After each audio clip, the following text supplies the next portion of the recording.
garden.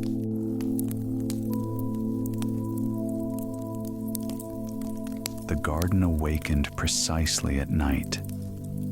When the day's warmth slipped from the stones and the earth reclaimed its coolness, the mandarin-covered hill began to breathe evenly and deeply. It rose above the valley in a gentle curve, without sharp slopes, and at its very summit, the silhouette of an old castle tower darkened the sky. It had stood there for a long time, built of stone that remembered more nights than could ever be counted, looking down at the garden spread around it like a carefully ordered world. The mandarin trees grew in rows, even and precise, as if someone had once measured every step before planting them. No tree leaned aside or disturbed the harmony. Narrow paths stretched between the rows, covered with dark soil that held the day's warmth and released it slowly at night, almost reluctantly.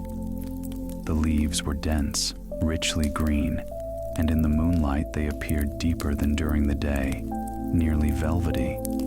The fruit hung low, heavy, and ripe. The mandarins remained bright even at night. Their color did not fade into darkness, but seemed instead to gather light within itself. Round and full of juice, they brushed against leaves and branches, sometimes swaying slightly in the night air. It felt as though the garden lived by its own rhythm, one in which night did not mean rest, but merely a change of mood. The scent was distinctive, not sharp, not intrusive, but deep and warm. It was made of many layers: fresh mandarin peel, damp leaves, soil that had cooled after the day. This fragrance did not fill the space all at once. It revealed itself gradually, step by step, as if the garden allowed itself to be sensed only by those who did not hurry. The castle tower above the garden seemed like a guardian, though not a severe one. Its stone walls absorbed the moonlight and returned it in soft reflections. The windows were dark, without any glow, yet this did not make the tower feel abandoned. It simply watched, silent and attentive, as the garden lived through its nocturnal hours. There was no disorder among the trees. Every branch knew its place, every fruit its time. The leaves moved faintly, creating a sense of slow motion, as though the entire hill were breathing together with the sky. Night did not press down here. It lay lightly, allowing one to see, to feel, to remember. At times, shadows could be noticed between the rows, not sharp or defined, but blurred, like traces of passing thoughts. They slid across the ground and vanished among the trees, leaving nothing behind but a brief sense of presence. The garden did not frighten. It accepted the night as naturally as it accepted the sun by day. The mandarin garden on the hill was not made for haste. Its orderly rows, generous trees, and ancient tower existed in a harmony that needed no explanation. Here, night did not conceal, it revealed. It showed how fruit ripens not only through light, but through time, how order can be gentle and beauty restrained. And on such a night, when the moon stood high and the garden breathed slowly and deeply, it felt as though this place held more stories than any book. They were simply waiting, not for daylight, but for someone who could see them in the dark. The man appeared in the garden when night had already fully wrapped itself around the hill. He walked carefully, keeping to the shadows between the rows, as if afraid of crossing some unseen boundary. His steps were measured, slightly tense, like those of someone accustomed to looking over his shoulder. It was not the first time he had come here from afar, but this time he had a clear purpose: to gather mandarins and leave without anyone noticing. He knew about the castle tower, had seen it from a distance during the day. It always stood silent, with no lights in its windows, and this only strengthened his belief that somewhere nearby there was someone watching. An owner, a guardian, a person to whom this careful order belonged. The even rows of trees did not look wild. They seemed like the result of care and supervision. That was why he moved slowly, stopping now and then, listening, peering between the trunks. The mandarin trees greeted him the same way as the night, without resistance. The leaves did not rustle sharply. The branches did not catch on his clothes. The fruit hung low, as if not trying to hide. There were many of them, more than he had expected. Heavy and ripe, they glowed with their color even in the darkness, and this created a strange feeling, as though the garden was not trying to conceal anything. The man stopped beside one of the trees.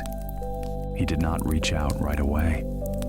First, he glanced around, letting his gaze linger on the dark silhouette of the tower, then on the rows stretching down the slope. The night remained unchanged.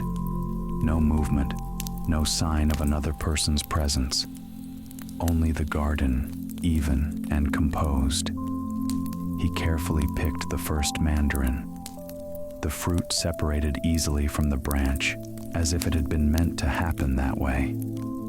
In his hand, he felt its weight, the warmth of the peel, the familiar scent that unfolded more fully than he had expected.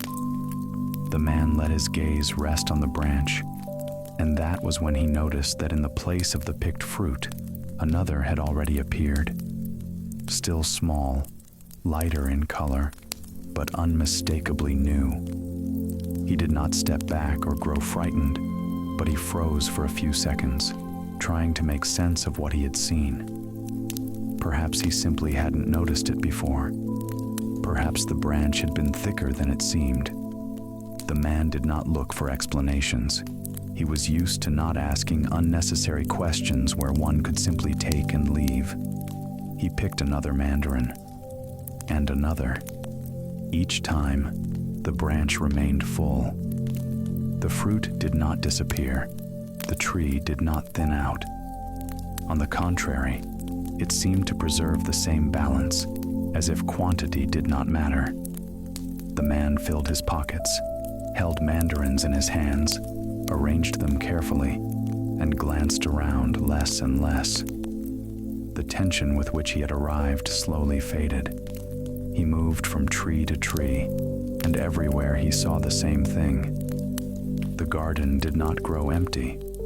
No place looked plundered. The rows remained just as full and orderly as before.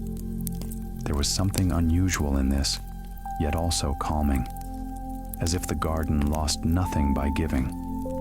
The man did not know, and could not have known, that this garden had no owner. There was no name to which it belonged, no lock or key. The Mandarin Hill did not exist for control. It did not grow for counting or for keeping.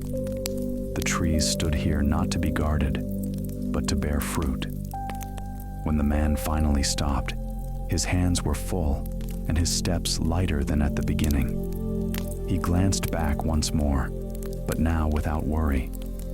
The night remained just as even, and the garden just as full. And he left, not knowing that he had taken no more than he was allowed, and no less than was needed.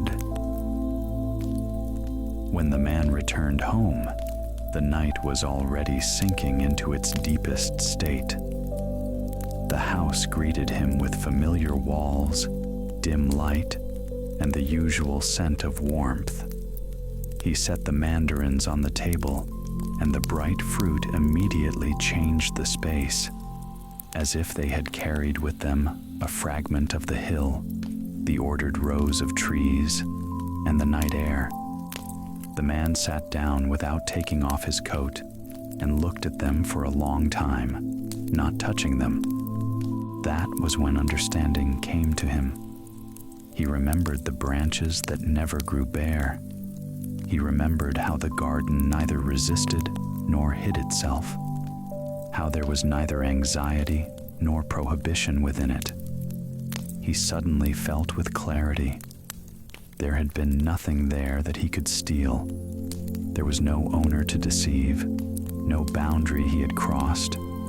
The garden had given and remained full. And in that simple balance, there was something that did not fit into his familiar ideas about the world.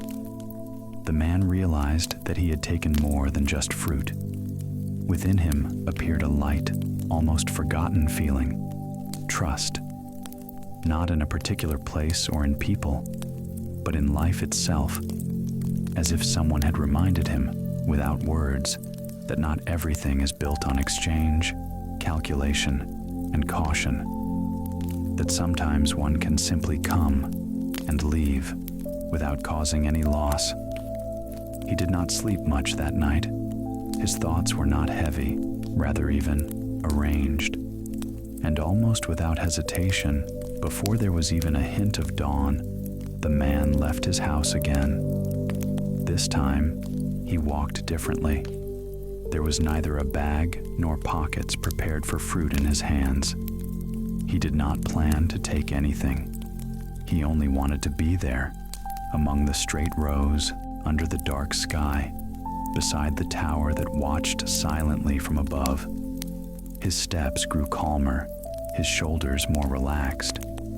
He no longer hid among shadows, no longer stopped to listen.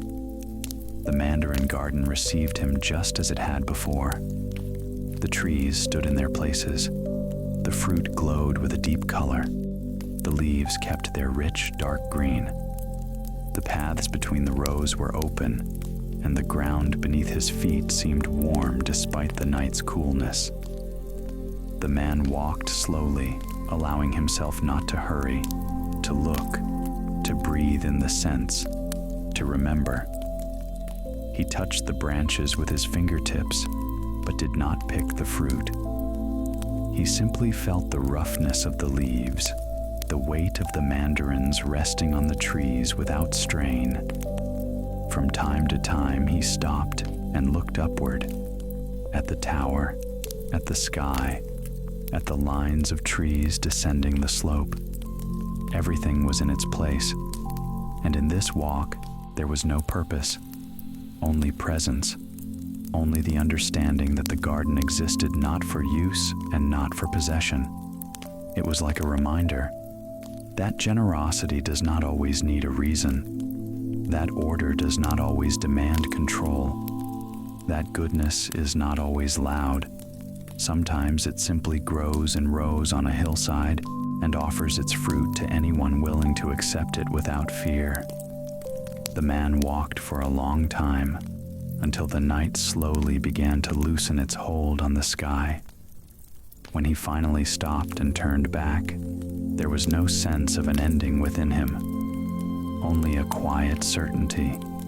In this world, there are places that ask for nothing in return, and knowing that they exist is already enough to live a little more brightly.